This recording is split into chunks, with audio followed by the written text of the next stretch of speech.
여러분들이 한번 성경을 보면 거기에 소명이라고 되어 있지 않고 부르심이라고 되어 있어요. 소명이라는 단어는 없죠. 근데 소명하고 부르심하고 또 영어로는 콜링이 있습니다. 이 세 개가 어떻게 다른지 아시죠? 소명, 부르심, 콜링이 어떻게 다르죠? 소명, 부르심, 콜링. 이거 다릅니다. 소명은 한자, 부르심은 한글, 콜링은 영어. 그러면 똑같아요. 근데 여러분 느끼기에 뭐가 제일 무게가 있게 느껴집니까? 사람마다 좀 다른데 한국 사람들은 소명을 조금 무겁게 느껴요. 왜냐하면 한자가 좀 센 것 같아요. 콜링이라는 단어는 조금 쉽게 느껴져요. 그러다가 부르심도 또 쉽게 느껴져요. 소명 그러면 갑자기 소명 받았냐 그러면 갑자기 움츠러들어 좀 이게 무겁게 느껴지는 거예요. 똑같은 겁니다.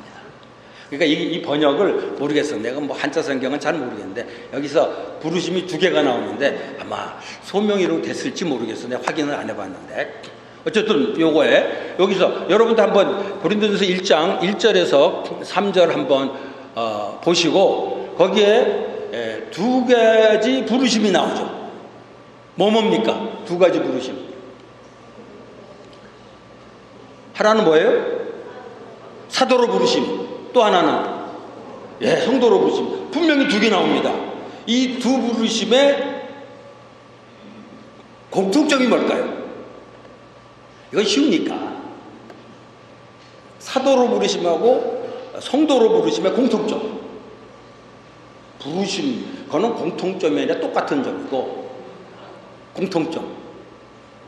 사도로 부르심하고 성도로 부르심의 공통점. 이거 중학생도 맞췄는데 너무 어렵게 생각지 마요. 안 나와요? 누가 부르신 거예요? 그게 공통점이야. 사도 바울을 사도로 부르신 분 누구예요? 하나님. 고린도 교회 교인들을 성도로 부르신 분이 누구예요? 하나님. 그러니까 이 부르심의 공통점은 하나님이에요. 하나님이 부르신 겁니다. 그러면 이 부르심의 차이점이 요게 이제 우리들의 신학이 나오는 부분입니다. 이 2 부르심의 차이점. 이 사도로 부르심, 성도로 부르심의 차이점. 조금 이거 맞춰봐야 대단한 상도 안 주면 자꾸 물어봐. 맞춰갖고 뭐 좀 상품이라도 있으면 하겠는데 틀리면 창피하고 맞춰봐야 별 볼 일도 없는데 요 차이점은 뭐냐면은 제가 이 질문을 많이 가서 했어요. 근데 대답들 재밌게 하더라고요. 사도로 부르심하고 성도로 부르심을 이렇게 말하는 사람이 있어요. 프로로 부르심, 아마추어로 부르심. 요게 맞다 한 분 손 들어보세요. 틀리다. 이것도 의견 얘기하기가 좀 쉽지 않은 것 같으네. 근데 그 얘기하는데 다들 보고 떡이더라고. 맞아. 이거 프로로 부르심, 아마추어로 부르심. 아니에요. 이거 그 소리 아닙니다. 또 이런 대답도 나오더라고요. 가르치라고 부르신 거, 배우라고 부르신 거. 사도로 부르신 건 가르치라고 부르신 거고, 성도로 부르신 거는 배우라고 부르신 거. 맞아요? 틀려요? 맞는 것 같지만 이것도 틀린 거예요. 근데 이제 우리가 오랫동안 그렇게 돼가지고 그렇게 이제 익숙해져 버렸습니다.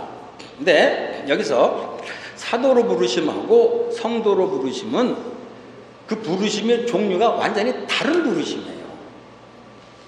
그러니까 성도로 부르심은 안 믿는 사람들, 그러니까 예수 그리스도를 모르는 사람들이 그리스도를 믿어서 성도가 되기 위해서 부르신 거예요.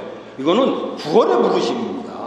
믿지 않는 사람들을 하나님, 예수님 불러서 그 예수를 믿어가지고 구원받도록 하기 위한 부르심이에요. 이건 흔히 말하는 전도 할 때 이 부르심이 여기에 해당되는 거죠. 성경에는 이 부르심이 대부분 이 부르심이 이 부르심입니다. 그런데 그럼 사도로 부르심은 뭐냐? 사도로 부르심은 성도들 가운데 특별한 어떤 직분을 맡기기 위해서 성도들 중에 어떤 사람은 사도라는 직분으로 부르신 거예요. 그 직분 가운데는 뭐 목사도 있을 수 있고 또 뭐 교회에서 말하는 뭐 집사도 저는 있을 수 생각합니다. 그런 직분으로의 부르심이에요. 이건 이 부르심은 기본적으로 완전히 종류가 다른 부르심이에요. 근데 이제 고린도전서 1장에 이렇게 나란히 있어서 헷갈리긴 하는데 저는 이렇게 나란히 있기 때문에 더 잘됐다는 생각이 듭니다. 그래서 신학자들은 요 두 부르심을 이렇게 나눴어요. 첫 번째, 그러니까 어느 부르심이 먼저일까요? 그러니까 성도로 부르시는 게 먼저일까요? 사도로 부르시는 게 먼저일까요? 시간적으로 볼 때. 성도로 부르시는 게 당연히 먼저죠. 성도로 부르신 다음에 많은 성도 가운데 어떤 사람을 사도로 부르시는 거예요. 그래서 이거를 신학자들은 첫 번째 거는 뭐냐? 1차 소명이라고 해요. 성도로 부르심. 그 다음에 두 번째를 2차 소명. 요거는 어떤 직분으로의 부르심. 특정한 어떤 사역으로의 부르심, 어떤 일로의 부르심. 이렇게 둘로 나눠지는 거죠. 그래서 이 소명에 대해서 그러니까 이제 우리가 교회에서 익숙한 소명은 뭐냐면은 1차 소명이 주로 2차 소명을 많이 생각해요. 소명 받았냐 그러면 다 뭐하냐면은 목사, 교육방 이거로 생각한단 말이죠. 직분의 소명을 많이 생각하는데 사실은 기본적으로 소명은 1차 소명이에요. 왜냐하면 구원받도록 부르신 거예요. 그래서 오늘 그거를 소명 얘기하면서 먼저 그 얘기를 먼저 했으면 좋겠습니다. 그러니까 하나님은 모든 크리스찬들을 하나님이 부르셨어요. 근데 뭐 하도록 부르셨냐면은 목사가 되도록 이게 아니라 구원받도록 부르셨다는 거죠. 그게 이제 로마서 8장 30절에 나오고 있는 겁니다. 구원받도록. 그래서 로마서 8장 30절 보면 이렇게 되죠. 하나님이 미리 정하신 사람들을 부르신 사람들을 의롭게 하시고 의롭게 하신 분들을 영화롭게 하신다. 그게 로마서 8장 30절에 있죠. 미리 정하신 사람들을 부르시고 그 부르신 사람들이 예수를 믿어요. 그러면 의롭게 돼. 그럼 의롭게 된 사람들이 생활하면서 거룩하게 돼. 그리고 마지막에 영화롭게 되는 거. 이거를 신학 교리에서 구원의 서정이라고 그러는데 거기에 이 부르심이라는 게 아주 중요하게 자리 잡고 있는 거죠. 그래서 이제 신학교에서는 이 부르심인데 부르심을 내적인 부르심은 성령님이 부르신 거고 외적인 부르심은 전도자가 부르시는 거고 이렇게 나누기도 합니다. 근데 뭐 그거 이렇게 뭐 중요하진 않고 어쨌든 하나님 우리를 불렀기 때문에 우리가 예수를 믿게 되고 그래서 의롭게 되고 그다음에 영화롭게 된다는 거죠. 그러니까 사실 내가 예수를 믿는다 그러면은 뭐예요? 내가 아무 부르심 없는데 그냥 내가 싹 믿었다 이게 아니에요. 그러니까 내가 예수를 믿는다면은 그 사람은 뭐야? 부르심을 받았기 때문에 믿게 된 거예요. 그러니까 소명을 받은 사람이라는 거죠. 예수 믿는 사람들. 소명 그러면 다들 이게 좀 이렇게 부담스러워요. 그래서 제가 한번 이 질문 던져볼 때 다시 한번 확인해 보겠습니다. 소명 받으신 분 한번 손 들어보세요. 소명 받으신 분.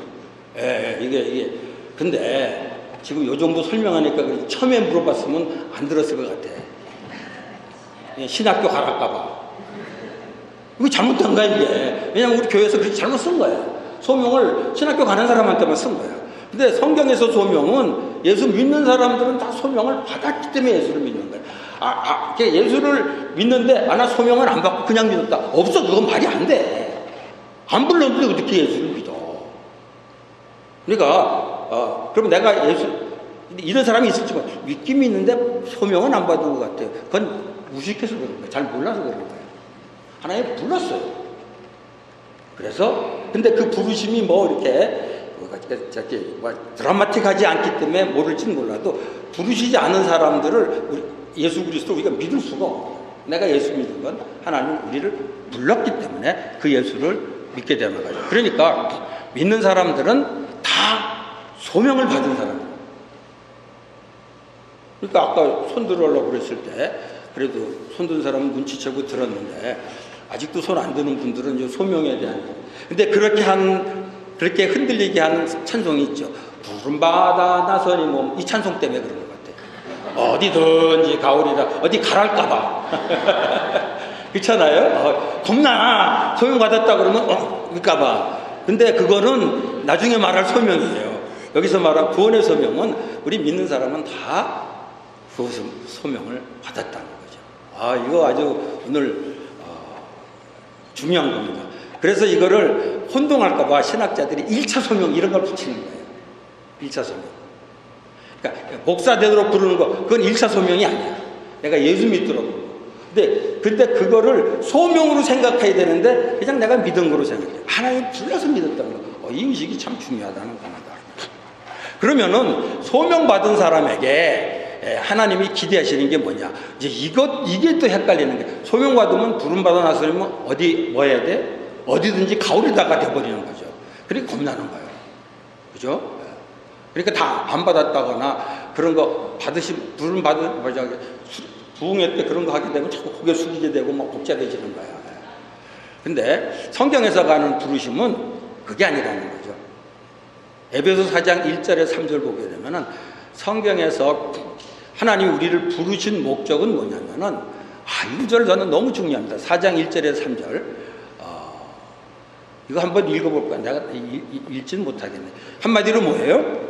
부르심을 받은 사람은 어떻게 하라고 했어요? 어디든지 가오리다. 그게 아니에요. 부르심에 합당하게 살라고 그랬어요. 부르심에 합당하게 살기 위해서 아프리카로 가라는 게 아니에요. 부르심에 합당하게 사는 사람은 어떻게 하라고? 겸손과 온유로 하고 오래 참음으로 사랑 가운데 서로 용납하고 그 다음에 평안의 맨온줄로 하나 되게 하시는 것을 힘써 지키라. 결국 뭡니까? 이게 그리스도인답게 살라는 거죠. 성품을 얘기해 주는 겁니다. 그러니까 하나님이 우리를 부르신 목적은 성품, 그리스도인의 성품을 갖도록 하기 위해서 부르심을 받은 겁니다. 그러니까 제일 중요한 거, 예수 믿는 사람들이 해야 될 제일 중요한 거, 제가 이제 자라면서 그래서 예수 믿는 사람이 해야 될 제일 중요한 거, 전도. 물론 전도 중요해. 근데 전도보다 더 중요한 게 예수 믿는 사람이 제일 중요한 거, 믿는 사람답게 사는 게 더 중요해. 그리고 사람들이 사는 거 보고, 믿는 사람 같네. 그래야 돼. 사는 게 엉망인데 전도, 이게 꼭 좋은 게 아니라는 거죠. 물론 그렇다고 뭐 완벽하게 해야지만 전도할 수 있냐, 그런 건 아닌데, 우리가 중요한 게 에베소 4장 부르심에 합당하게 사는 게 뭐냐면 겸손하고 온유하고, 그걸 보고서 예수 믿는 사람이구나 라고 할 수 있게, 예수 믿는 사람은 저런 사람이구나, 이게 됩니다. 제가 이 구절 얘기하면 항상 생각나는 사람이 있는데, 이랜드 직원 가운데 이름이 겸손이라는 사람이 있었어요. 그분이 살면서 행복했을까 모르겠어요. 이름이 겸손이야. 내가 생각만 해도 나는 아찔하더라고. 내가 겸손이면 어떻게 살까? 그래서 불러서 물어봤어요. 이거 누가 줘준 이름이냐? 아버지가 줘줬대. 힘들었겠다 그랬더니 처음에는 좀 그랬는데 살면서 아버지한테 굉장히 고맙게 생각한대.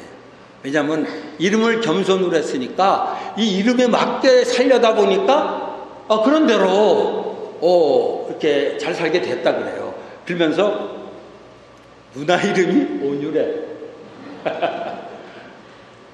참 그 아버지도 대단하죠.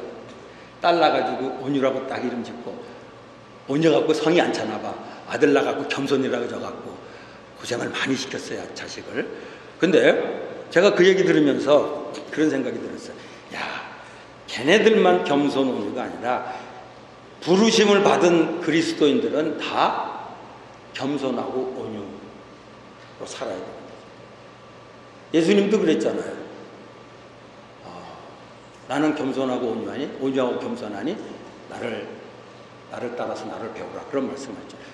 이제 다음 주일날 이 부분을 조금 더 다루고 싶긴 한데, 그래서 사실 하나님이 우리를 부르신 목적은 어디든지 가오리라. 이거는 2차 소명으로 넘어가야 돼요. 1차 소명은 뭐냐면 그리스도의 성품으로 살도록 부르셨다라는 거죠. 이거 참 중요한 겁니다. 그러니까 크리스찬들이 정말 그리스도인으로 살기 위해서는 주변에 있는 사람들하고 잘 이렇게 대인관계 한 명 이런 것들을 잘 할 수 있어야 되고, 그 다음에 이 경쟁 관계가 우리 사회에 이제 이럴 때도 경쟁할 수밖에 없죠, 사실은. 그런데 이럴 때도 그리스도의 성품이 나타나도록 하는 거가 참 중요하다, 그런 생각을 합니다. 왜냐하면은 그게 우리의 소명이니까. 우리를 부르신 목적이 그거니까. 그러니까 우리들의 성품을 보고 사람들이 예수 믿는 사람이 왜 저 모양이야, 그러면 그거는 부르심에 합당한 삶을 산 게 아니라, 부르심에 합당한 삶을 산다라는 거, 그건 굉장히 저는 이 부분이 중요한 부분이라는 생각이 듭니다.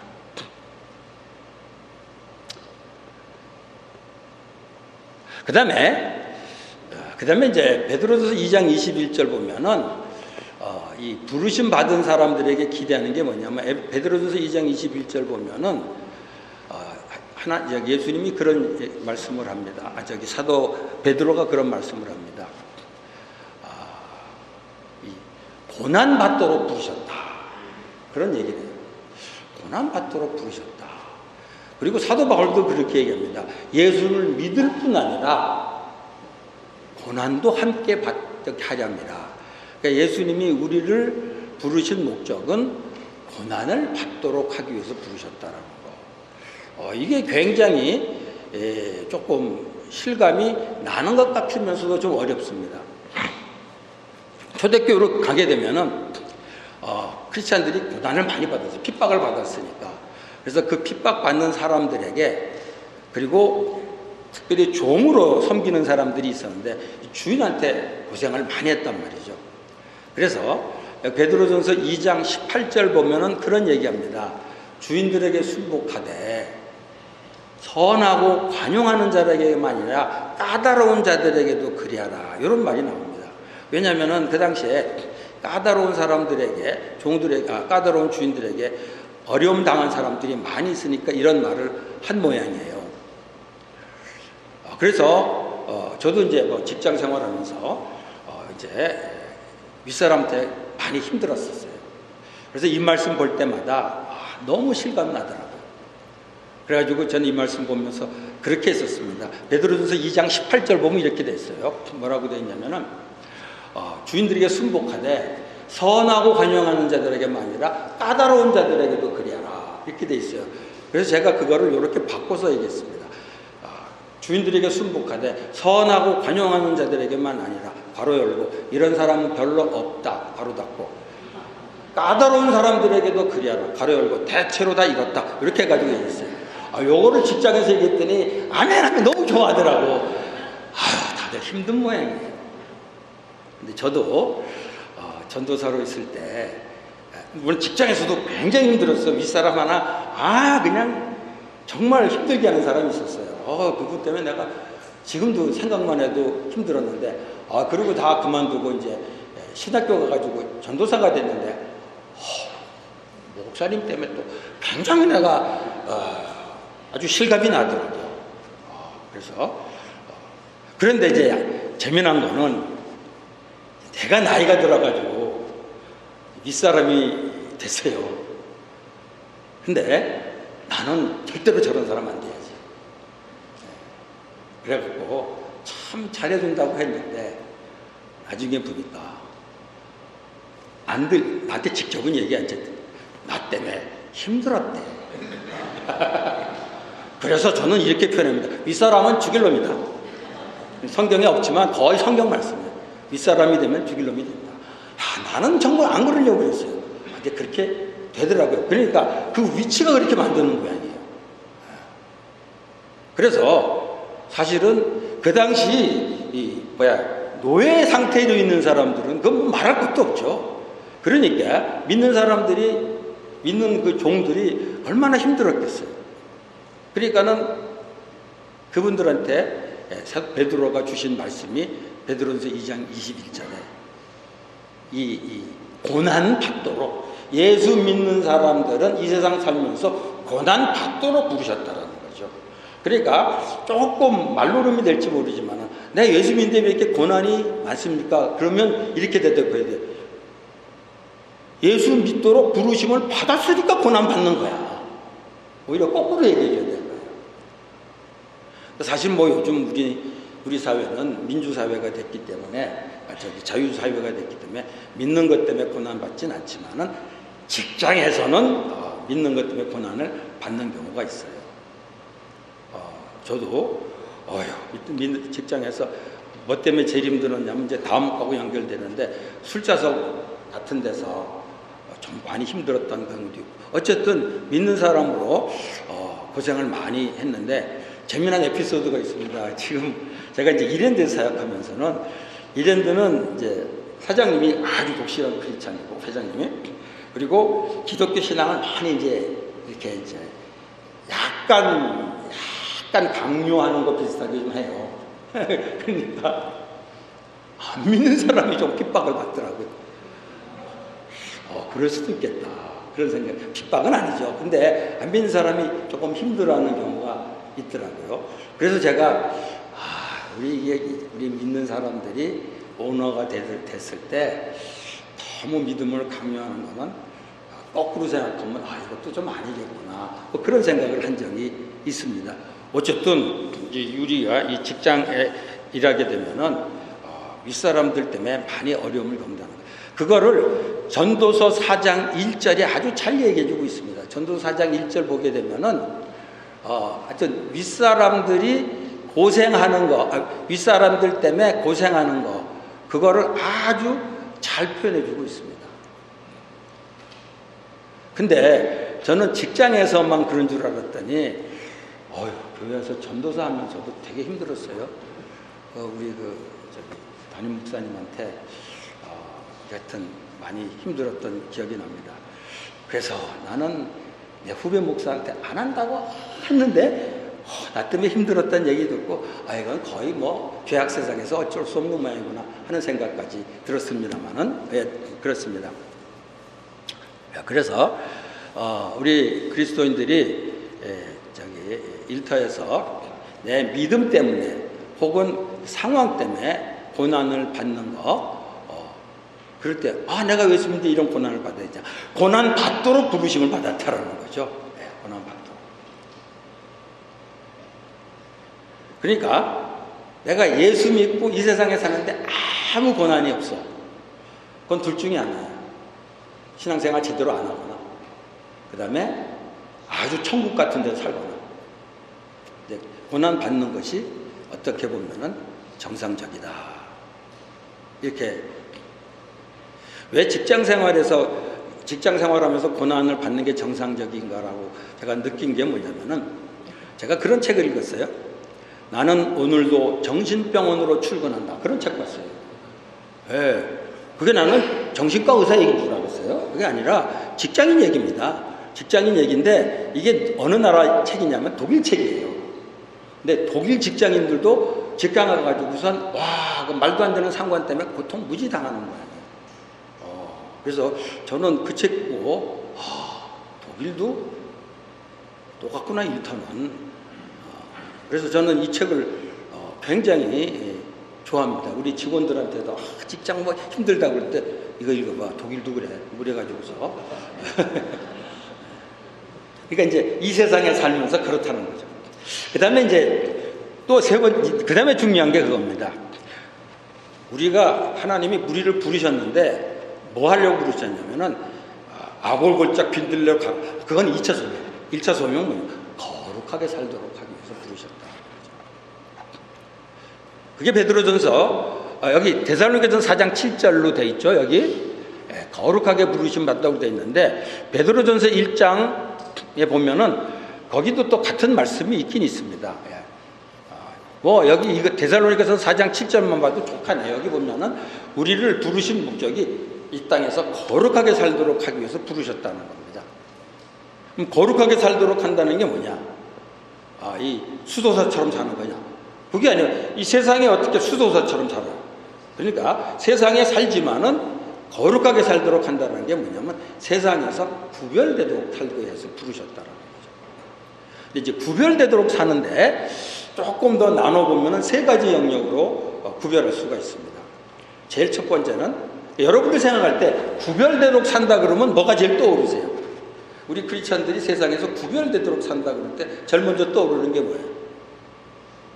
딱 떠오르는 거. 구별되는 삶. 다 술, 담배로 금방 나오더라고요, 우리나라는. 근데 요즘은 그러기가 어려워졌어요.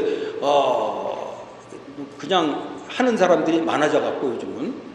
그래가지고 그 구별이 애매해지긴 했는데, 그게 이제 우리가 익숙한 거죠. 그런데, 요 부분 갖고 쭉 생각해 보니까 재미난 게 많이 나오더라고요.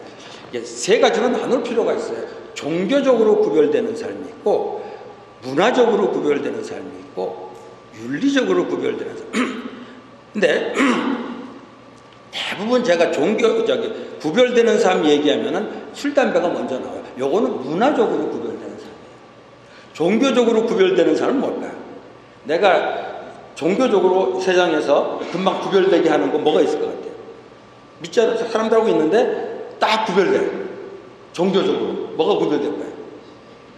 밥 먹을 때 기도하는 거 최고입니다, 그거. 예. 근데 그것도 힘들어가지고 이렇게 하는 분이 있긴 있다고 그러는데.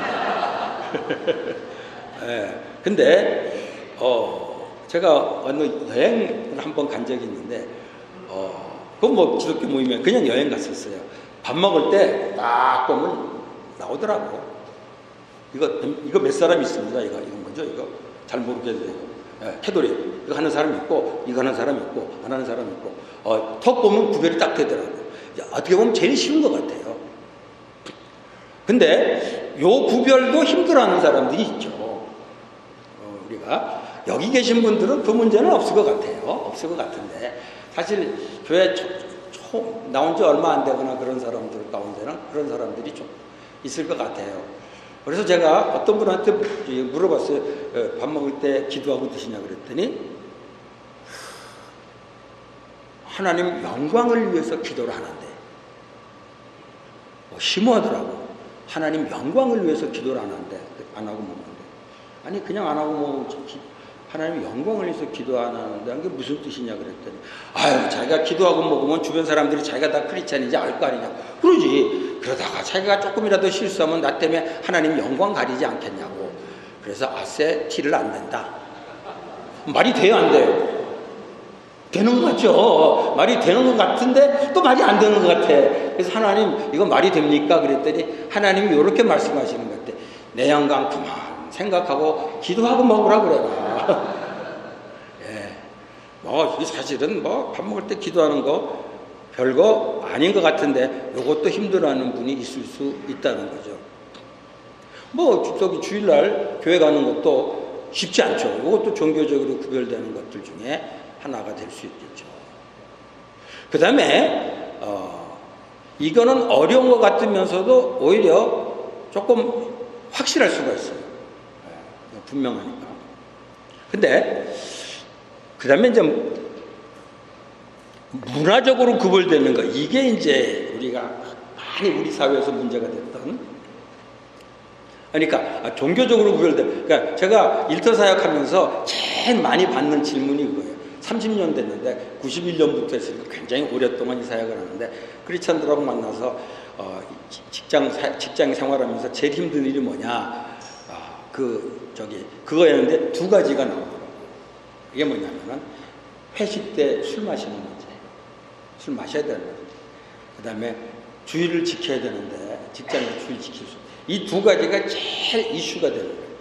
왜냐면은 이게 크리스찬이라는 걸 드러내는 주일 성수가 말하자면 크리스찬인 걸 드러내는 가장 중요한 거기 때문에. 그래서 주일 성수를 하는 것이 크리스찬이에요. 그 다음에 또 크리스찬이라는 걸 드러내는 거. 술을 안 마셔야지 이 크리스찬이라는 걸 드러내는 거. 근데 이 두 가지가 너무 실제 직장 생활하면서 너무 어렵다라는 거죠. 그래서 이 문제가 고민을 많이 했어요, 저들. 근데 저는 지금도 주일날 우리가 지켜야 된다고 당연하죠. 주일 지키는 거. 그런데 그게 종교적으로 구별되는 게 가장 중요한 요소입니다.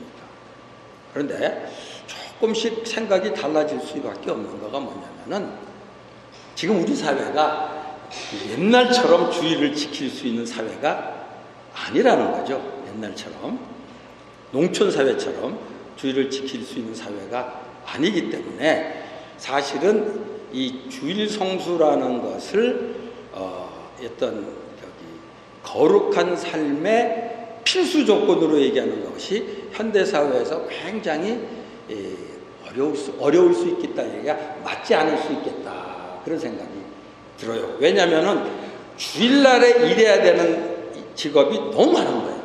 여러분 생각해 주일날에 일해야 되는 직업 떠오르는 거 뭐 있어요? 예? 의사. 의사는 그래도 많이 뺄 수가 있죠. 근데 주일날에 일해야 되는 결정적인 직업. 예? 백화점. 예, 또 대중교통. 예. 제일 이게 레저 산업입니다. 예, 레저 산업. 그거는 주일날에 노는 게 주일날 땜에 있는 사업이에요. 그렇잖아요, 거의? 근데 그걸 주일날 문 닫아야 된다. 그러면 레저 산업을 하면 안 되는 거예요. 그래서 사실 이랜드에서 그런 어려움이 있었어요. 이랜드가 처음에 옷가게 하면서 문을 닫아뒀습니다. 주일날. 주일날 옷가게 문 닫는다 그래서 큰일 날 건 아니니까. 근데 호텔을 경영하게 됐어요. 호텔을 나한테 숙제를 주더라고. 기독교인이 호텔을 경영하는데 어떻게 해야 될 것인가. 신학적으로 좀 연구를 해야 돼. 주일날 문 닫으란 말이에요. 어떡하란 말이에요. 예? 뭐 이렇게 나는 어려운 질문만 받으면 사나 그런 생각이 있었어요. 목사님들 그런 질문 안 받을 텐데. 주일날 저기 호텔 문 열어도 되냐 안 되냐 이거예요. 근데 호텔을 주일 성수한다고 내일 주일입니다. 다 나가세요. 말이 안 된단 말이죠. 그럼 문 열어. 그러면 주일 못 지키잖아. 어떻게 될 것 같아요? 이런 경우 한번 어떻게 하면 좋을 것 같아요, 목사님? 제가 이걸 목사님들 모임에서 이 질문을 내줬더니 한 목사님이 그 쉬운 문제를 너무 어렵게 생각하시네 하고 대답을 해주시대. 뭐라 그랬게? 네? 그것만 해도 다른 데로 그건 우리가 했어요. 그래도 완전히 해결은 안 되더라고요. 또 뭐라고 했어요? 호텔에서 예배 드리면 되긴 되는데 어쨌든 문을 열잖아. 그분은 너무 멋있게 되더라고요. 호텔 팔아버리라고. 너무 쉬운 대답이야. 근데 우리 박선수 회장이 왜 굳이 호텔을 주일날 오픈해야 돼? 이거 고생되는 걸 왜? 옷가게는 문 닫아버리면 되잖아. 호텔은 문 닫을 수가 없잖아. 왜 그걸 했냐? 그분 나름대로 이유가 있어요. 제가 호텔을 쭉 다녀봤는데 너무 호텔들이 지저분하다는 거죠. 지저분하다는 것은 물리적인 지저분이 아니라 뭐예요? 윤리적인 지저분함. 이게 너무 많더라는 거죠. 그래서 나는 깨끗한 호텔을 좀 경영하고 싶다. 그래가지고 한 거예요. 그러니까 이거는 크리스찬이 해야 되는 거예요. 주일 문제가 생기는데 그분이 호텔 팔아버려. 아니 나는 우리는 이렇게 하려고 그랬는데 팔아버리는 결국은 해결이 안 되는 거였었어요. 그래서 나한테 숙제가 넘어왔는데 이 고민을 많이 했죠. 이거를 어떻게 하나. 성경 신학책 앞만 찾아봐도 그 답은 없어요. 이 주일 성수 문제에 대해서 그런 문제를 다룬 책은 없어요. 왜냐하면 신학자들의 관심사가 아니에요. 그래서 나 혼자 끙끙대다가 내린 결론이 이제 방금 말한 거예요. 호텔에서 예배를 드린다. 그리고 필수적인 것은 열지만 덜 필수적인 것은 닫는다. 요거로 결론이 됐어요. 이게 아까 말하는 일상생활의 신학입니다. 이게 일종의 그런 고민에서 나온 거예요. 그래서 제가 그렇게 해서 지금 거기서 예배를 드려요. 근데 예배를 드릴 때 원래 목적은 뭐였냐면은 직원들 예배예요. 그렇기 때문에 예배를 2번 드려요. 왜냐면 이 호텔은 돌아가면서 예배를 드리니까 한 번 드려갖고는 안 되니까 2번 드렸었어요. 그때 2번 드리면서 일부는 일부 예배 드리고, 그 다음에 나머지는 2부 예배 드리고, 그래서 다 참석할 수 있도록. 원하는 사람은 억지로 다 드리게 한 건 아니고. 그랬더니, 근데 그래도 혹시 해가지고 광고를 써붙였더니, 투숙객 가운데 많이들 오시더라고요. 그래갖고, 우리 직원 하나 그러더라고요. 광고 내자. 우리 호텔에서는 예배 드린다. 그래서 내가 찬성했을까요? 반대했을까요? 전 당연히 반대했죠. 그렇지 않아도 교회 찜찜했는데, 거기 호텔에서 예배 드리면 돼. 이래가지고 교회 다 안 나갈까봐. 그거는 아닌 것 같다. 그냥 우리 해놓고 오신 분들 예배 드리는 건 좋지만은, 여기 와서 예배 드리도록 막 홍보하는 거, 요거는 조금 아닌 것 같다. 제가 그랬던 기억이 납니다. 그래서, 예배 드리고, 그 다음에 식당은 문을 닫아도 될까요? 안 될까요? 안 되죠. 식당은 문 안 닫았어요. 그 대신 옷가게는 주일날 문 닫았어요. 왜냐면은 주일날 옷 안 산다고 큰일 나는 건 아니니까. 그런데 그렇게, 그 고민 많이 했었습니다. 그게 이제 주일 성수와 관련돼서 고민했었던 부분이죠. 근데 이제 사실 제일 많이 문제되는 것은 음주 문화입니다. 술 문제예요, 술. 그래서 크리스찬은 구별되기 위해서 술 마시지 않는 거였는데, 회식 때 가서 술을 마시느냐 안 마시느냐 이 문제 갖고 저도 직장 다니면서 고생을 많이 했고, 그 당시 제가 이 사역을 시작했을 때 일터에 있는 크리스찬들이 물어보는 것 가운데 제일 많이 물어보는 게 이거예요. 크리스찬이 회식 때 술 마셔도 되냐, 마시면 안 되냐, 이 문제였었어요. 근데 요즘은 많이 없어졌어요. 왜냐하면 그게 문제가 되지 않아요. 왜냐하면 믿지 않는 사람들 가운데서 회식에서 술 마시지 않으려는 사람들이 많아졌어요. 그래서 이제는 문제가 좀 덜해졌는데, 그때는 그게 가장 큰 이슈였어요. 그래서 저는 이때 이거를 술을 마시냐 안 마시냐 하는 거는, 이거는 문화 문제라는 생각이 들었습니다. 왜 그렇게 생각했냐? 저도 어렸을 때부터 술 마시지 않는 문화에 살았기 때문에 직장 다니면서 술 마시지 않았고, 또 회사에서도 술 마시지 않도록 하고, 당연히, 그리고 직장인들에게 술 마시지 않도록 가르치긴 하지만은, 이게 술 마시는 거가 이게 엄청난 죄악으로 정죄하는 거, 요거는 좀 조심스럽다라는 생각이 들었습니다.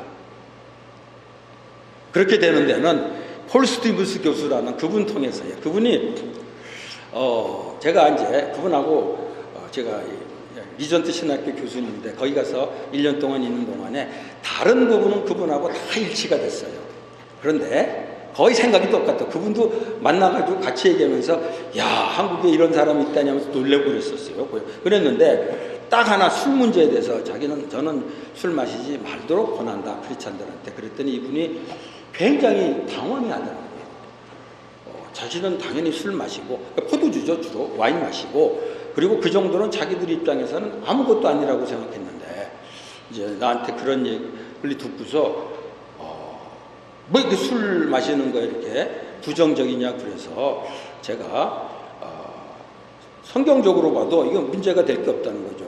그래서 그분이 말한 건 아니지만 이런 비슷한 얘기도 사실은 하더라고요. 그분이 암시가 그거예요. 예수님이 제일 먼저 베푸신 이적이 뭐죠? 포도주 만든 거예요. 예수님이 제일 마지막에 제자들한테 돌린 게 뭐죠? 포도주. 예수님 사역은 술로 시작해서 그렇게도 볼 수 있어요. 그분은 꼭 그런 얘기는 안 했지만은, 이 와인이라는 게 그들 삶에서 너무 익숙한 거기 때문에 그거를 마시지 말라고 그러는 게 이해가 안 돼갖고 저한테 왜 그러냐 그래서 제가 그랬어요. 우리 문화가 니네 문화하고 다르다. 니네 문화는 그냥 마시고 싶은 사람 마시고, 그런데 우리는 일단 부어준다. 그리고 들이밀고 빨리 잔을 비우라 그런다. 잔을 비우면은 빨리 돌리라 그런다. 이런 얘기를 제가, 이게 영어로 되게 어려워요. 그걸 했는데 그분은 내 말을 듣더니 무슨 얘기인지 이해가 안 된 거예요. 이해가 안 돼. 자기는 이해가 안 되는 거야. 그래서 제가 제가 그랬어요. 나도 그분 이제 성경 얘기하면서 이 술 마시는 게 문제가 안 된다라는 얘기를 성경 통해서 얘기해요. 그래서 나도 뭐 혼자서 하나님께 감사기도 하고 와인 한잔 하는 거 이건 별로 문제가 안 된다고 생각합니다. 그랬더니 이분이 그건 절대로 안 된다고 그래요. 왜 안 되냐 그랬더니 혼자 마시면 알코올 중독된대요. 나 그거 처음 들었네 그날. 그러고 보니까 서양 문화는 혼자 홀짝홀짝 하다가 이게 문제예요. 근데 우리는 이게 문제란 말이에요. 근데 이제 우리도 서양화가 돼서 요거는 조금 줄었는데 요게 많아졌어요. 우리도. 그러니까 이게 문화 문제인 거예요. 그래서 이게 술 마시는 것 자체가 아니라 우리 술 문화가 성경적이 아닌 거 요거를 타치를 해야지 이 술 자체를 정죄하는 거. 그래서 신학이 필요한 것 같아요. 술의 신학이. 술 자체가 잘못된 것이 아니라 술이 어떻게 문화적인 영향을 미치느냐. 그런데 우리 사회에서는 이 문화가 이게 심각한 문제가 되는 거죠. 근데 서양은 그런 게 별로 없어요. 서양에서는 아마 나 잘 모르는데도 막 술 버주고 그러면 아마 무례한 사람 될 것 같아요. 그냥 자기가 헐쩍헐쩍 마시지. 근데 그거는 정말 위험하거든요. 그런 의미에서 이 음주 문화는 이게 사실은 문화적인 로 구별되는 문제구나. 그래서 저는 그런 생각도 해요. 나중에 세대가 바뀌면은 아마 우리 세대 술 문제는 거의 문제가 안 되는 세대가 될 수도 있겠다. 근데 우리 때까지는 술 문제는 항상 크리스찬이 제일 힘든 게 그거예요. 왜냐면 자라면서 술 마시지 말라고 배워왔는데 나가면 계속 술 마셔야 돼. 이게 굉장히 힘들었던 거죠. 근데 지금은 그래서 이 문제는 조금 별 크게 문제가 되지는 않겠다는 생각이 듭니다. 그 다음에 문제가 되는 것은 윤리적인 문제예요. 윤리적으로 문제되는 거. 이게 이제 가장 우리들에게 힘든 부분이죠.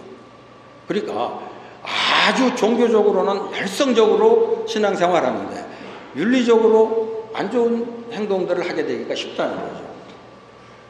근데 거룩하게 살려면은 종교적으로만 거룩한 게 아니라 윤리적으로 바른 거야. 이게 중요하다는 거죠. 그런데 사실 이 부분에 있어서 크리스찬들이 과거에 그렇게 썩 잘하지 못했다라는 거죠. 그러니까 뭐 조금 속이거나 또 어쨌든 정직하지 못한 행동을 직장에서 하면서 이제 교회에서는 생활을 이런 딜레마가 있을 경우 거룩하게 산다라는 것은 종교적으로만 되는 게 아니라 아까 말했듯이 일상의 삶에서 정직한 게 이게 크리스찬의 삶이라는 거죠. 근데 이 정직하게 산다라는 게 이게 이제 한이 없어요. 이게 그래서 저는 여기 요 얘기를 여기 밑에 하나 써붙였는데 세속적인 결정, 현실적인 결정, 점진적인 결정, 순교적인 결정 이런 얘기를 썼는데 이게 뭐냐면은 요것도 여러분들 혹시 좀 제가 요것도 그림을 그려놓을 걸 한 생각이 드네요. 여기 동심원 3개를 그려갖고 한번 설명했으면 좋겠습니다. 오늘 저한테 시간이 조금 주어져 갖고 왜냐하면 우리 크리스찬들이 바르게 살아야 되는데 윤리적으로 살아야 되는데 현실적으로 그게 어렵단 말이죠. 이랜드도 사실은 굉장히 이 부분에 있어서 바르게 하려고 애를 썼습니다. 근데 사업을 하다가 보면 점점 이게 어려워져요. 그래서 결국은 자칫 잘못하면은 정말 바르게 살려면 문을 닫아야 되는 그런 상황에 처할 수도 있단 말이죠. 그렇다고 문을 닫을 수는 없잖아. 그래서 그 문제가 고민하다가 제가 만든 그래프가 있는데 오늘 제가 그 그래프를 표현하지는 못했네요. 여러분들이 이걸 그렇게 했으면 좋겠어요.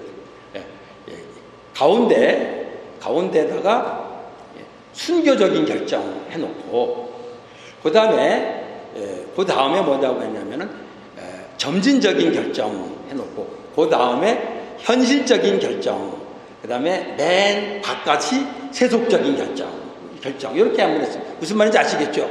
바깥이 세속적인 결정 그 다음에 현실적인 결정 그 다음에 점진적인 결정 그 다음에 순교적인 결정. 이거 굉장히 중요한 얘기가 됩니다. 우리가 크리스찬은 바르게 살아야 될 텐데 이게 너무 어렵단 말이죠. 그래서 우리가 정직하게 살아야 되는데 완벽하게 이 땅에서 정직하게 산다라는 게 사실 쉽지가 않단 말이죠. 그런데 그러면 어떻게 할 수 없어. 그냥 세상 사는 대로 사는. 그건 아니란 말이에요. 그러니까 맨 바깥이 세속적인 결정이야. 세속적인 결정. 그거는 세상에서 이렇게 사는 거야. 그런데 크리스찬은 그렇게 살아서는 안 되지. 그렇다고 완벽하게 정직하게 한다 보면은 그래서 문을 닫아야 되는 거예요. 직장에 쫓겨날 수가 있어요. 그래서 제가 현실적인 결정이라는 것을 하나 집어넣습니다. 현실적인 결정, 요게 어떤 거가 해당되냐면은, 요건 한번 재미난 얘기니까 하나 하죠. 이랜드가 어디 스리랑카에 공장을 시작했어요. 공장에다가 부자재를 보내면 거기서 이제 만들어갖고 이제 한국으로 보내오는 거예요. 그걸 했는데, 거기 그 부자재를 보냈는데 세관에서 통과를 안 시켜줘요. 그럼 뭐예요? 돈 나가는 거예요. 돈 나가는 거예요. 그럴 때 돈을 주면 통과되고 안 주면 통과가 안 되고, 이럴 때 어떻게 돼야 되냐? 안 줘야지. 안 줘야지. 근데 안 주면은 통과가 안 돼. 그러면은 회사 문을 닫아야 돼. 이런 경우 어떻게 했으면 좋을 것 같아요? 한번 이거 필리핀에도 그런 문제 있을 수 있죠. 우리나라에도 옛날에 많이 있었고 지금도 아직도 있죠. 어떻게 해야 될 것 같아요? 한번 이거를 믿음으로 그냥 안 주고 그냥 안 되죠. 그래서 우리 이랜드 직원들이 그 문제 갖고 기도하고 고민을 많이 했어요. 연락이 왔어요. 해결됐다고. 돈 줬냐? 안 줬대. 어떻게 해결됐냐? 근데 안 준 건 또 아니더라고. 이게 어떻게 했냐? 한번 어떻게 했을 것 같아? 한번 여러분들 거기서 이랜드 직원들이 그 문제가 고민하다가 한번 생각해 보실 거 없어요? 그런 상황에서? 한번 얘기해 보세요. 골프 한번 쳐준다. 그거 비슷하네. 근데 결국은 돈 준 거야. 그죠?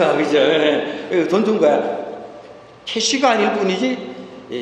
골프 한번 쳐준다면서 골프 키를 많이 주고 획득했을 거예요. 근데 그거는 뭐 돈 준 거나 조금 많이 비슷해. 근데 그래도 아예 이거 한 거보단 좀 낫지. 골프 한 거. 내가 걱정이 벌써 이렇게 돌아가는 게 다르시네요. 또.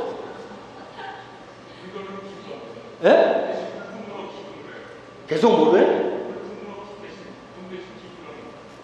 물품으로. 물품도 돈이지 뭐.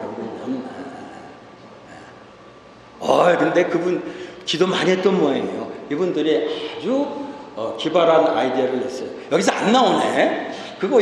이거 좀 필요합니다. 이런 거. 가족을 직원으로 채용한다. 역시 많이 비슷하게 왔네요. 가족을 직원. 이거 굉장히. 근데 그분은 가족이 있으면 좋은데 없으면 그것도 곤란하단 말이죠. 이분은 어떻게 해결했냐? 그분을 모셔다가 직원 특강을 시켰어. 강사료를 두둑히 드렸어. 이 얘기 듣고 두 가지 반응해. 그거 좋다. 그게 그거 아니냐? 이 두 가지 나눠줄 수 있어요. 근데 그게 그건 아니죠. 그러나 조금 찜찜하죠. 완벽한 건 아닙니다. 그래서 제가 이거를 현실적인 결정이라고 표현을 했어요. 그 다음에 점진적인 결정이 오면은 그거를 점점 줄여가는 거죠. 그래서 정직하는 방향으로 하는 거죠. 그러다가 제일 마지막에는 문 닫자 하고 갈 수 있죠. 이게 순교적이었죠. 근데 이걸 초장부터 순교적 결정한다. 너무 어려운 거야. 그리고 그렇게 하면은 서바이벌을 할 수가 없단 말이죠. 그래서 제가 이런 것들을 우리가 요거를 제가 이런 표현을 쓰는 거가 참 조심스럽습니다. 비둘기같이 순결하고 뱀같이 지혜로우라는 말씀으로 적용을 요구하는 게 조심스럽긴 한데, 왜냐면 고민이 되니까. 근데 적어도 그냥 주는 것보다는 그게 그래도 조금 더 그분들한테도 낫지 않을까라는 생각이 들어서 그런 일. 근데 제가 이걸 어디 가서 했더니 한 분이 벌떡 일어나더니 목사가 돼가지고 그딴 거나 가르친다고. 너무 당황했어요. 근데 약간 정신이 조금 그렇게 나는 정말 충격받았는데 나중에 물어보니까 저분이 가끔 그런 분이라고 해서 조금 제가 충격은 많이 됐었습니다. 그날 목사가 돼가지고 그런 거 가르친다 그래갖고. 근데 저는 요게 어쩔 수 없어요. 이 세상에 사는 동안에 우리가 거룩하게 살기 위해서는, 그러니까 이 땅에서는 완벽한 거룩은 없어요. 거룩해 가는 과정이죠. 네, 오늘 여기까지 하면은 요게 이제 결국은 1차 소명에 대해. 그러니까 예수를 믿는 사람으로, 그러니까 부르심을 받은 사람은 정말 예수 믿는 사람답게 좀 그런 성품으로 살고, 또 내가 예수 믿는 것 때문에 고난을 당하면 그거를 참 예수님의 고난으로 생각하고 잘 받아들이고, 그 다음에는 좀 구별되게 사는 거. 그게 소명이라는 거죠. 이제 두 번째로 들어가는 게 이게 2차 소명 얘기입니다. 2차 소명은 아까 말한 대로 직분의 소명이에요. 그래서 사실 아까 말했던 고린도전서에 나오는 것은 사도로 부르심을 받았다는 거예요. 그래서 사도로 부르심을 받았을 때 그 사도는 다분히 종교적인 직분입니다. 그러니까 그 말씀 때문에 그랬는지 교회 역사를 보게 되면은 이 소명을 종교적인 직분에다만 주로 적용을 했어요. 그게 어디까지 내려오냐면 개신교회까지 내려와서 소명 그러면 목사한테만 해당된다고 생각을 했던 거죠. 그런데 이것을 뒤집어 엎은 사람이 누구냐면은 말틴 루터예요. 말틴 루터가 종교개혁 하면서 제일 강조한 게 뭐냐면 만인 제사장론이라는 거죠. 성직자, 흔히 말하는 성직자하고 성직자가 아닌 평신도들하고 둘은 똑같이 하나님 앞에서 제사장이라는 거예요. 이거 그 당시 정말 파격적인 거였을 겁니다. 그래서 근데 똑같이 제사장이기 때문에 만약에 성직자들, 그 당시 성직자들이 하는 일이 소명이라면은 성직자가 아닌 사람들이 하는 일도 소명이 될 수 있다. 똑같이 제사장이니까. 이런 논리적인 결과가 나온 거죠. 그게 뭐냐면은 직업 소명론이라는 거예요. 루터가 주장한 거죠. 그러니까 목사들이, 사제들이 예배 인도하고 하는 것, 목회하고 하는 것, 이게 소명이라면은 우리 보통 그렇게 생각한단 말이에요. 그러면은 목동들이 목장에서 소 먹이 주고 젖자고 하는 것, 이것도 소명이다. 그래서 여기서 직업 소명론이 나온 겁니다. 그게 그 당시에 여러 가지 합격이었겠지만 이게 엄청난 합격을 그 당시 줬던 거죠.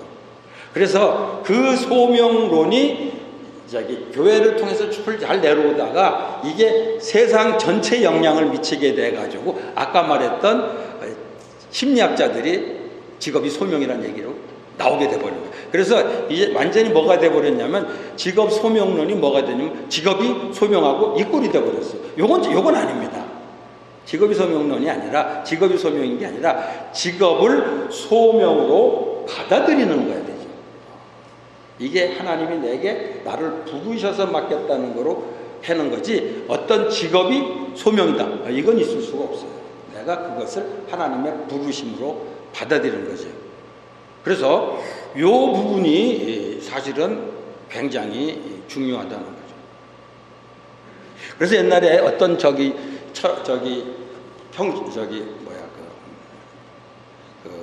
퓨리탄 청교도들은 이렇게 얘기했어요. 목사님이 설교하는 거하고 가정주부가 설거지하는 거하고 똑같다 다르다.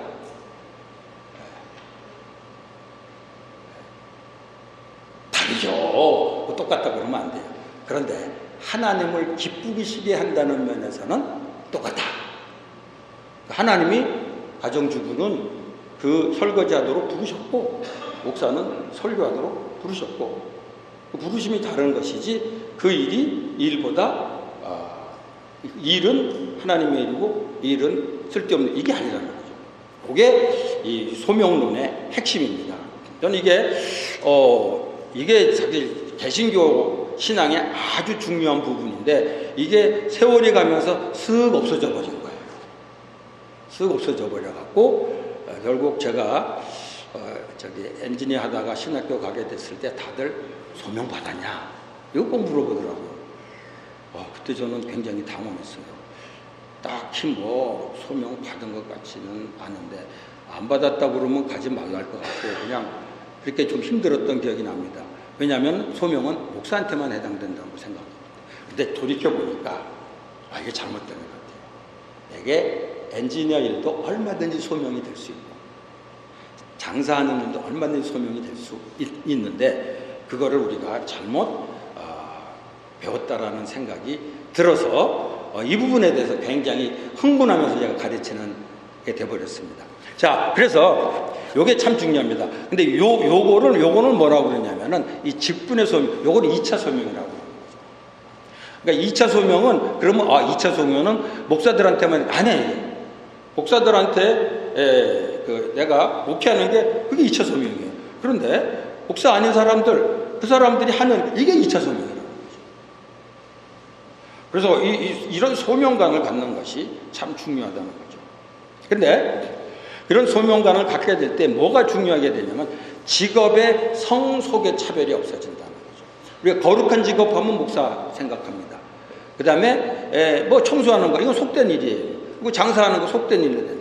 이거 직업에는 성속의 차별이 없어요. 구별은 있습니다. 목사하는 일하고 장사하는 일하고 똑같지는 않아요. 이건 다르죠. 그런데 이거는 거룩하고 이거는 안 거룩하고 이런 차이는 없다라는 거죠. 이게 제일 중요한 부분이었던 것 같아요. 그 다음에 귀천의 차별도 없다라는 거죠. 직업의 귀천의 차별도 없다. 그래서 이 얘기 꼭 합니다. 골로새 3장 23절. 저는 이 얘기를 빠뜨릴 수가 없는 건데 제가 사실은 미국에서 청소 아르바이트로 저거 하는 동안에 신학교 다니는 동안에 아르바이트 청소를 했어요. 청소를 한 이유는 간단하죠. 먹고 살아야 되기 때문에 아르바이트 청소를 했는데 너무 힘들더라고요. 청소하는 거. 청소하던 거 내던지고 청소하던 거 내던지고 하나님 앞에 하소연 앉아있습니다. 이게 도대체 뭐냐. 내가 이 청소하러 여기 미국까지 왔냐. 하나님 신학 공부하러 왔는데 이게 뭡니까 하고 그냥 투덜투덜 된 적이 있습니다. 근데 어떤 분들은 그렇게 이제 막 투덜 됐는데 아침에 일어나 보니까 아파트 문틈으로 뭐 흰 봉투가 하나 와 있었다. 뭐 이런 간증을 하는 분들이 가끔 있어요. 그 간증 들으면 나 열나. 나는 봉투 한 번도 온 적이 없어요. 근데 지금 생각해도 그때 봉투를 하나님이 안 주시고 그때 주신 말씀이 골로새서 3장 23절. 뭐죠? 무슨 일을 하든지 마음을 다하여 죽게 하듯 하고 사람에게 하듯 이 말씀을 뻥 주셨는데 그때 굉장히 제가 이건 뭐 목사님이 준 설교도 아니고 성경 읽다가도 그날 청소하다가 내던지고 이러고 있는데 이 말씀 일단 이거 내가 죽게 하지 못한다면은 내가 이게 자격이 없구나 이런 생각이 들어서 그때 굉장히 충격이었습니다. 그때부터 청소를 하는 게 너무 즐거워졌을까요? 그건 아니에요. 그래도 힘들었어요. 근데 이게 주님이 나한테 맡기신 일이구나. 이 자세는 바뀌게 되더라고요. 굉장히 달라졌어요. 저는 그래서 이 부분이 굉장히 중요하다는 생각이 듭니다. 죽게 하듯 한다라는 거. 그러니까 신학 공부는 죽게 하듯 되는데 청소는 잘 안 된다는 거죠. 그런데 청소를 죽게 하듯 못한다면은 나중에 청소하는 사람들은 어떻게 가르칠 거야? 청소하는 사람. 그래서 이게 저한테는 굉장히 하는 일에는 거룩한 일, 속된 일 이런 거 없어요. 그 다음에 귀천의 차별도 없죠. 사실 우리 사회에서 직업의 귀천의 차별이 없다고 그러지만은 다 있잖아요. 알아주는 기업이 있고 또 조금 이렇게 무시당하는 직업이 있고 그런데 정말 이것을 죽게 하듯 한다면은 조금 무시당한 세상에서는 무시당하는 직업이지만은 얼마든지 그것을 귀한 일로 받아들일 수 있어야 됩니다. 제가 읽은 책에서 제일 기억 남는 게 그거더라고요. 청소부가 크리스찬 청소부를 그렇게 표현하더라고요. 하나님 감사합니다.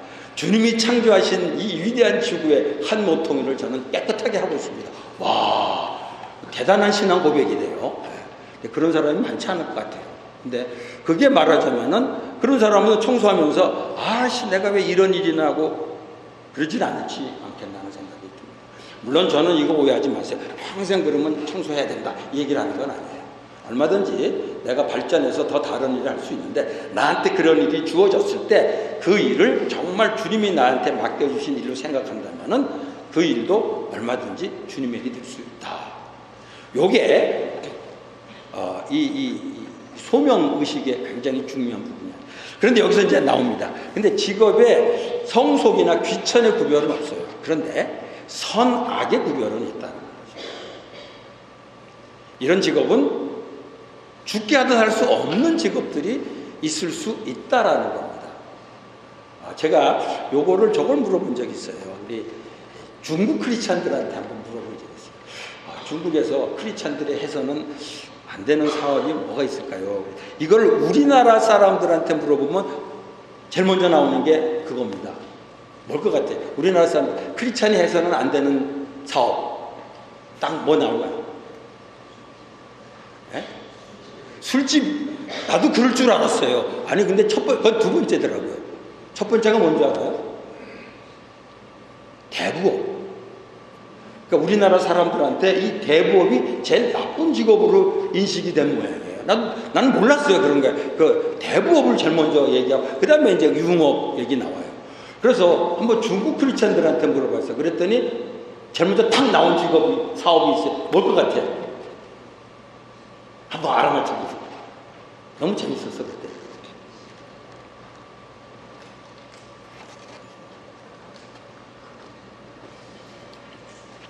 안 나와요? 네. 딱 나왔는데, 뭐, 대답하세요? 질문, 손 드신 분인가요? 예, 짝퉁 만드는 거라. 내가 그날 너무 웃겼어. 그러니까, 크리스찬으로 사업하면서 짝퉁 만드는 사람이 많은데 뭔가 찜찜했던 거야. 이것을 남에까 데껴서 만들고 속이면서 죽게 하듯 이게 하늘이 안 맞는 거죠. 되게 재밌었어요 그때. 그래서 이게 직업을 소명으로 생각하면은 이런 직업은 이런 사업을 하면 안 되겠구나. 이런 게 구별이 될 수 있겠다라는 생각이 들었습니다. 요게 그래서 직업이 하나님의 소명이라는 의식은 굉장히 중요하다고 생각합니다. 근데 여기 또 중요한 게 있습니다. 그러면은 모든 직업이 우리의 소명이냐? 그거는 아니죠. 모든 직업이 그러니까 직업을 소명으로 받아들여야 되는 것이지 직업 자체가 소명이다. 그래갖고 이걸 천직 개념으로 이야기하는 경우도 있어요. 그러니까 어떤 직업을 가졌으면 그게 내 소명이니까 평생 그거 해야 되지. 그게 이제 부터는 약간 그런 개념이 좀 있었어요. 왜냐하면 그 당시는 직업이 바뀌던 시대가 아니었잖아요. 그러니까는 농사 짓는 사람은 아들은 그냥 농사 짓는 거야. 그러니까 부모가 한 거 그게 따라하는 그게 소명이라고 생각했어요. 근데 칼빈만 해도 다른 거예요. 자기가 하나님께 주신 은사를 따라서 얼마든지 직업을 선택할 수 있다. 그게 소명이 뭐를 통해서 나타나냐면 내 안에 있는 하나님이 주신 은사 이걸 통해서 소명이 나타날 수 있다는 거죠. 그런데 어떤 그 분은 요거를 조금 더 발전시켜서 이렇게 표현하는 소명을 내가 갖고 있는 어떤 일에 대한 열정과 은사가 있는데 그것이 이웃의 필요를 채워주는 일이다. 그거가 바로 소명일 수 있겠다. 그렇게 얘기해요. 그러니까 이제 소명을 찾아가는 거죠. 근데 저는 그걸 보다가 그런 생각이 들었어요. 그것도 중요하지만 현대사회에서 그 말 한 사람 많아도 조금 옛날 사람이에요. 현대사회에서는 그게 나한테 기회가 주어질 때 그게 하나님의 소명일 수 있다. 내가 아무리 하려고 해도 그 일이 안 되는 경우가 있어요. 왜냐하면 내 능력에 한계가 있든지 해가지고 안 될 수가 있단 말이죠. 그런데 하나님이 기회를 주신다면 그게 소명일 수 있겠다. 그래서 우리는 어쨌든 그 소명을 이렇게 내가 하는 일에서 소명을 찾아보는 연습이 필요하고, 그리고 소명 의식을 가지고 가능하면 일하자. 이거 쉽지는 않습니다. 이거는. 그래서 저는 요거를 또 잘못 오해해 갖고 이게 이제 말하자면은 그 소명은 그럴듯한 일만 소명이라고 생각할 수가 있는데, 저는 아까도 얘기했지만은 아르바이트로 청소한 거, 그때 제가 하나님 나를 청소의 소명을 주셨고 이렇게 생각해 본 적은 한 번도 없어요. 근데 돌이켜 보니까 그때 내가 청소를 했던 거가 그 시점에서 하나님의 부르심이었다는 생각을 합니다. 제가 그걸 통해서 경제적인 필요도 채웠지만은 노동의 의미도 발견할 수 있었어요. 그 시점에서 하나님이 나를 그렇게 부르셨다는 생각. 그리고 내가 엔지니어로 썼던 거, 나 소명이라고 생각해 본 적 한 번도 없었어요. 근데 지금 돌이켜 보면은 그때 나를 하나님께서 불러서 그 일을 하게 하셨구나. 그때는 몰랐어.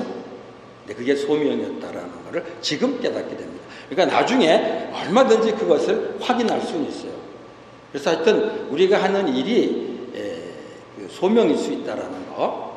그래서 1차적으로 우리는 소명을 이 교회와 관련된 일에다가 적용할 수 있습니다. 집사, 이거 다 소명의식을 가지고 감당해야 돼요. 그런데 그것만이 아니라 세속 사회에서 우리에게 맡겨진 일도 소명의식을 가지고 감당하자.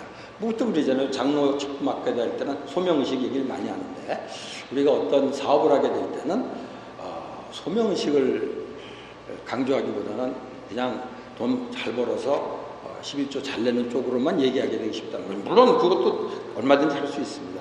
그런데 이거를 하나님이 내게 맡겼었다는 이 소명의식을 가지고 일을 감당해서 사람들에게 선한 영향력을 끼치도록 하는 것, 이것들이 우리에게 필요하지 않나 생각합니다. 그렇기 때문에 소명은 한 번 주어진 거로 끝나는 것이 아니라 소명은 평생 지속된다라고 할 수 있죠. 상황에 따라서 얼마든지 소명이 바뀔 수 있다라는 거예요. 그러니까 저는 직장 다닐 때 엔지니어로 있다가 이제 소명을 받아서 목회자가 됐다라고 하지만은 거꾸로 이렇게 생각해요. 그때는 하나님이 직장에서 일하도록 내 때 부르셨고, 그 다음에 어느 시점이 돼서 목사로서 일하도록 부르심을 주셨구나, 이렇게 생각해요. 부르심이 바뀐 것이지 없다가 새로 생긴 거라기보다는 부르심이 바뀌었다고 말할 수 있다는 거예요. 그렇게 생각해 보면 저는 요셉이라는 사람을 제일 먼저 생각하게 됩니다. 요셉은 우리가 잘 아는 대로 애굽 총리로 부르심을 받은 사람이에요. 그런데 첫 번부터 총리로 간 게 아닌 거 다 아시죠? 제일 먼저 노예가 됐어요. 그러니까 노예가 될 때 이 요셉이 하나님이 나를 노예로 부르시는구나, 이 생각 안 했을 겁니다. 억울하게 형들한테 팔려서 갔을 거예요. 근데 나중에 돌이켜 보면서 하나님이 나를 애굽의 총리로 삼기 위해서는 이제 팔레스타인에 사는 청년이 어떻게 총리가 되겠어? 그러니까 어쩔 수 없이 형들한테 팔려서 노예가 될 수밖에 없어. 이게 하나님의 부르심이었다. 나중에 확인하는 거죠. 그리고 그것만이 아니에요. 나중에 감옥에 들어가잖아요.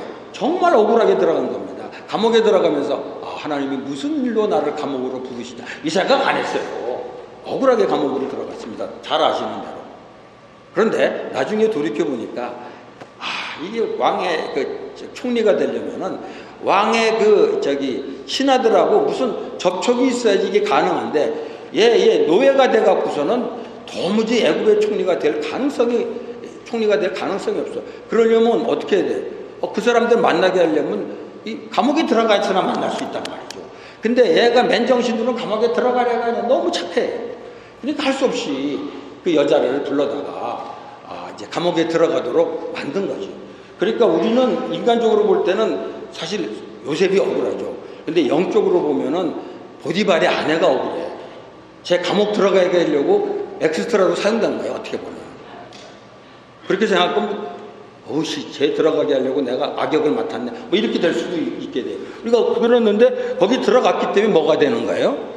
이 술관원 만나게 되고 그렇게 되죠. 그리고 여러분 이것도 기억하세요. 술관원 된다, 술관원이 간다면 몇 년 기다렸죠?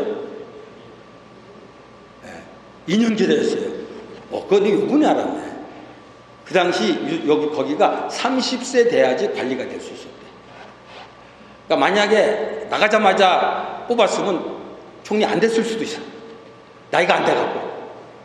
이것도 기다려주신 거야, 2년 동안. 근데 정작 기다리는 요셉은 엄청 힘들었을 거야. 나가더니 꽁꼬먹은 손이네. 그랬을지 모르겠어요. 근데 이게 하나님이 이 부르심을 이렇게 하려고 기다렸다라는 거. 저는 그런 거 알면서, 이게 나중에 요셉은 이렇게 느끼죠. 하나님이 나를 이거로 부르셨는데, 결국 그 과정에서 노예가 된 것도 하나님의 부르심이고, 죄수가 된 것조차도 하나님의 부르심이다. 그런 거죠. 그렇게 생각해 보면은, 굉장히 중요한 것들을 우리가 느낄 수 있게 됩니다. 그러고 보니까 다윗도 그러네요. 다윗도 처음에 왕 되기 전에 목자로 일하다가, 그 다음에 사울의 음악 치료사, 그 다음에 장군, 왕. 부르심은 상황에 따라서 얼마든지 바뀔 수 있다는 거죠. 그래서 우리가 어떤 영역에서 일하게 되든지 이게 하나님이 나를 부르셨구나 라는 의식을 가지고 하는 것이 우리 크리스찬들이 가져야 될 자세라는 것을 보여줍니다. 그래서 여기까지 얘기한 거가 이제 근데 이런 부르심의 의식을 갖게 되면 뭐가 되냐면은 하는 일에서 의미를 발견하거나 의미를 부여할 수가 있다는 거죠. 사실 아까 청소하면서 하나님 나를 청소로 부르셨구나. 이게 잘 안 됩니다. 저도 힘들었고. 그런데 아까 그 사람처럼 하나님이 창조하신 이 지구의 한 모퉁이를 내가 쓸고 깨끗하게 하고 있다. 이 의미를 발견하거나 의미를 부여하는 거죠. 그러면은 달라지는 게 뭐가 있겠어요? 달라진 게 하나도 내가 달라지는 거 아니겠어요? 그 일을 하는 자세가 달라지니까. 그런 의미에서 이 소명의식이 있다는 중요하다는 거죠. 그 다음에 이 소명의식을 갖게 되면은 일에 중독되지 않을 수가 있다는 거예요. 그 말은 뭐냐면은 이게 하나님이 나한테 필요해서 맡기신 일인데 그것은 그 일을 통해서 하나님의 일을 하기를 원한 건데 거기에 이제 빠져버리면은 하나님이 없어져 버리는 거예요. 이게 하나님이 돼버리는 거예요. 이건 안 되는 거죠. 이게 하나님이 돼버리는 거예요. 하나님 없죠. 그래서 저는 이런 표현합니다. 무슨 일을 하든지 마음을 다해 죽게 하듯 일을 해야 되지 일이 주님이 되도록 하면 안 되는 거죠. 이것도 하나의 중요한 것 같아요.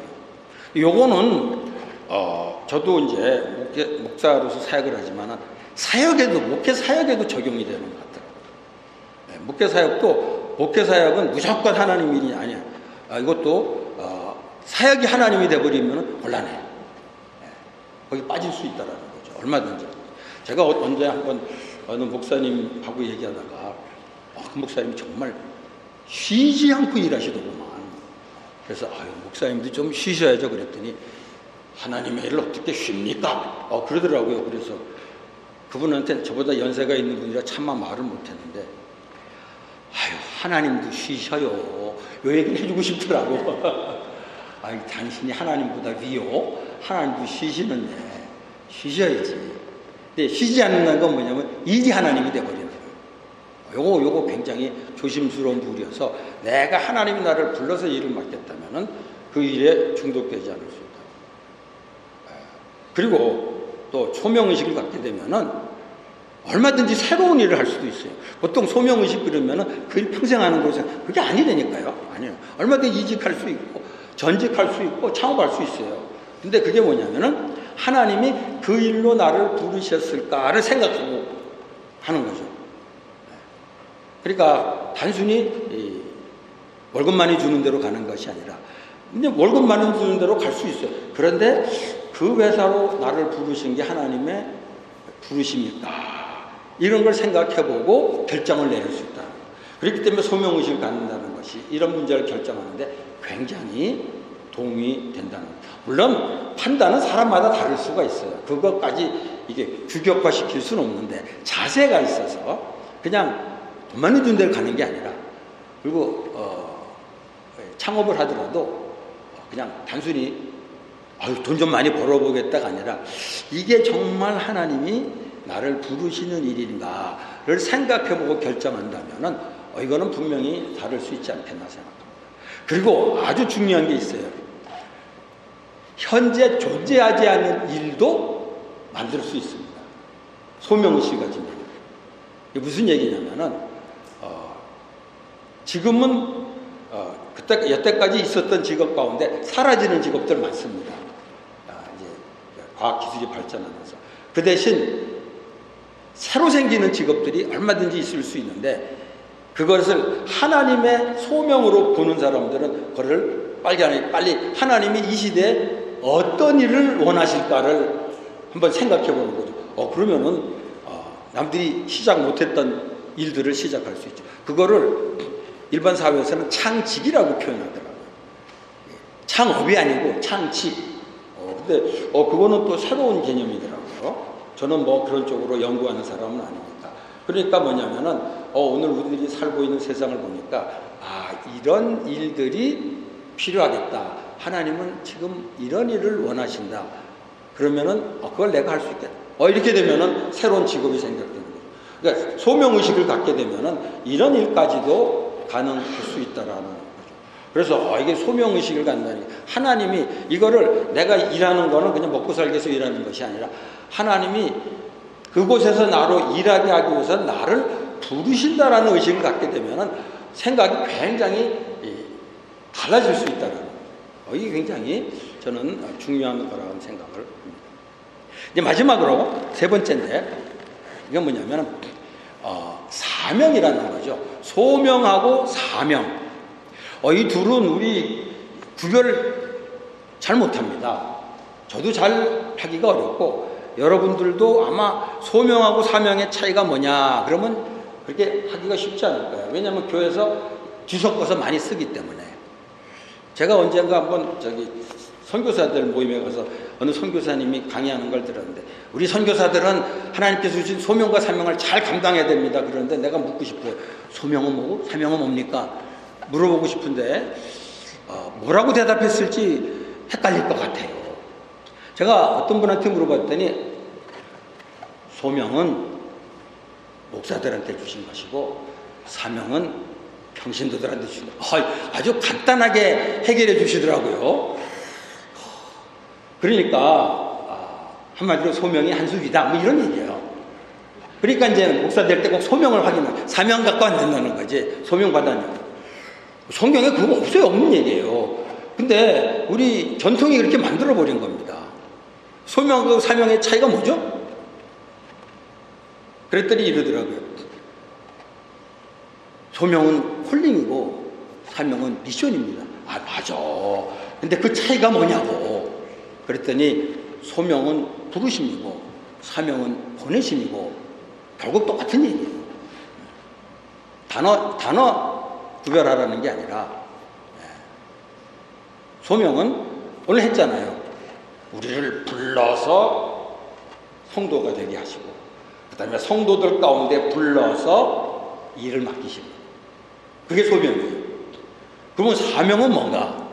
사명은 예수님이 제자들한테 마지막으로 주실 때 예수님이 부르실 때는 소명이었어요. 제자들을 부르시는 거.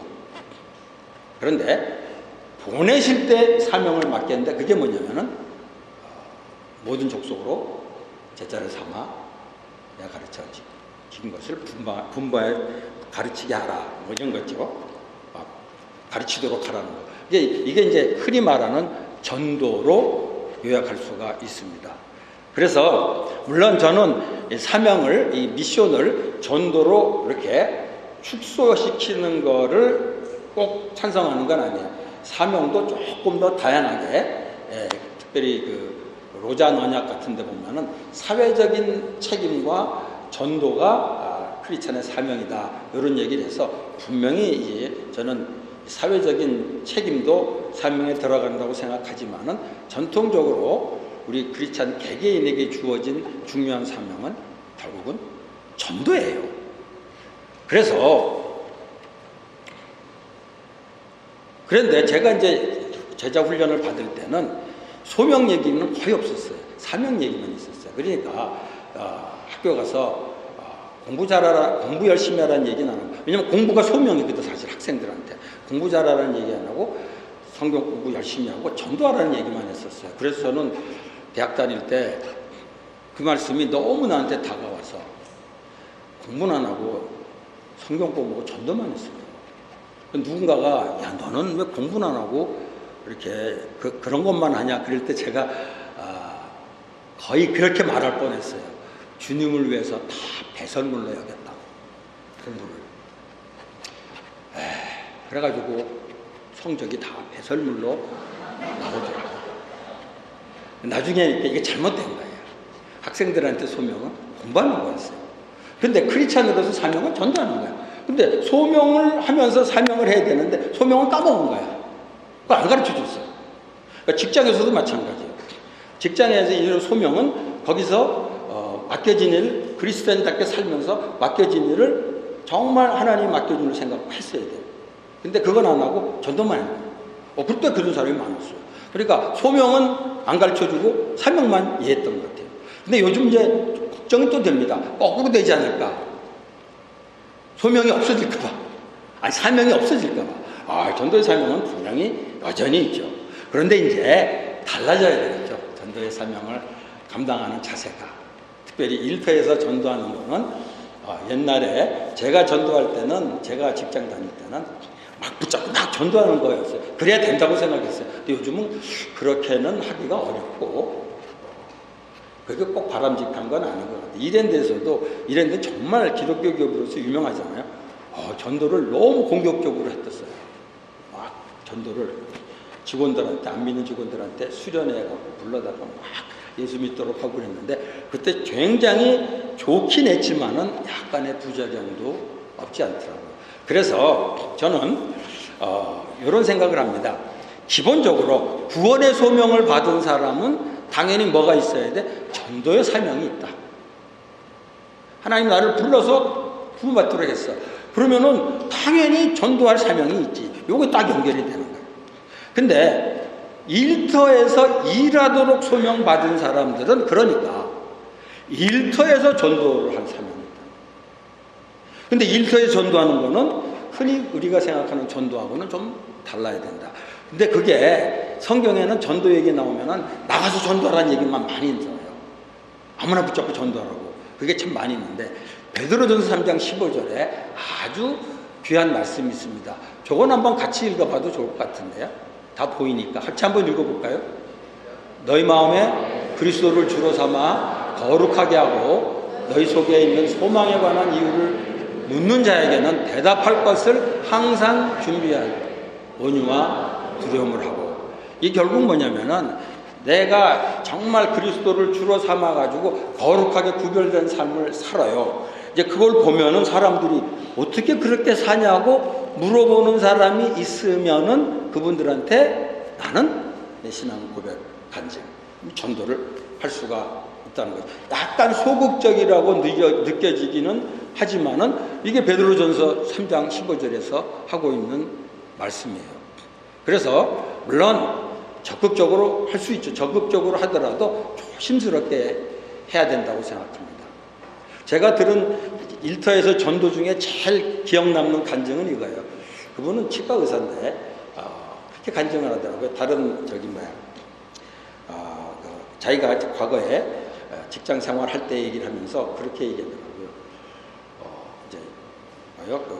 주변에 친하게 된 사람이 있으면 이렇게 물어본대요. 박형 요새 힘드는 일 없어요? 하고 물어본대요. 그래서 힘든 일 얘기를 안 하면 뭐 별로 없다 그러면 그러세요? 그냥 끝나는 거예요. 뭐. 근데 요새 우리 애가 아픈데 이것 때문에 좀 고민이야. 그런 얘기를 하면은 그렇게 얘기해요. 당신 딸 위해서 내가 기도해 주겠다고. 그렇게 얘기할 때 하지마. 나는 기독교인 아니야. 내 딸 위해서 기도하지 마. 이런 사람 한 명도 없었다라는 거죠. 교회 가자 그러면 그런 얘기 하지 마. 성경 공부를 해야 되는데 근데 딸 위해서 기도해 주겠다는데 하지 마. 이런 거 하나도 없었다라는 거죠. 그래서 열심히 기도해 주고 그다음에 이제 얼마만큼 있다가 딸이 좀 어떻게 됐냐 그랬을 때 요새 많이 좋아졌다 그러면 내가 기도했습니다. 그렇게 얘기한다는 거죠. 아직도 아프다 그러면 계속 기도하겠습니다. 그러면 된다는 거죠. 뭐 그게 어려운 일이 아닌데. 근데 그때 애가 낳는데 내가 기도해서 그랬다는 경우 그 소리 듣고 그 사람이 속으로 무슨 기도해서 그냥 난 거지 이렇게 얘기를 생각을 하겠지만은 이런 일이 조금씩 생기게 되면은 그런데요. 일이 생기면 근데 말이야 하고 나한테 자기한테 와서 기도 부탁을 한대요. 안 믿어도. 자기는 그런 식으로 제가 그 얘기 듣고 야 나는 왜 직장 다닐 때 그런 생각을 못했을까 하는 생각이 들어서 이게 말하자면은 요 전도의 이런 자세죠. 그냥 막 길거리에서 막 하는 이런 전도가 아니라 그런 전도는 요즘은 현지적으로 거의 불가능하기도 하겠고 부작용이 많이 있는데 요런 전도는 일상생활에서 우리가 할 수 있는 참 좋은 전도가 아닌가. 그래서 이런 사명감을 가지고 전도를 해야 된다는 거. 이게 일터에 있는 크리스찬들에게 주어진 사명이라는 거. 자, 마지막 결론입니다. 여러분 정말 수고하셨습니다. 이런 강의를 2시간을 속으로는 좀 쉬지 그런 생각 하셨겠는데 저도 왜 이랬는지 모르겠어요. 죄송합니다. 중간에 쉬어야 되는데 앞에 나와서 제가 앉아있을 때는 그런 생각 많이 해요. 저 사람 좀 쉬지 그랬는데 앞에 나가서 할 때 보면 까먹어. 그래가지고 막 하게 되는데 죄송합니다. 하여튼 결론은 겁니다. 구원의 소명 받은 사람은 소명의식을 가지고 살아요. 삶도 그렇고 일도 그렇고. 근데 일의 소명을 받은 사람은 그러니까 일의 소명을 받은 사람은 이 소명의식을 가지고 일해야 된다. 소명을 받은 사람은 사명감을 가지고 전도하자. 이게 오늘 여러분들에게 나눌 결론일 것 같습니다. CTS 조이 필리핀은 해외 선교지 최초의 CTS 지사로 개척되어 독립된 법인체로 성도들의 기도와 후원으로 운영되고 있습니다. 해외 선교지에서 영상 선교 사역이 지속될 수 있도록 함께 동역해 주세요.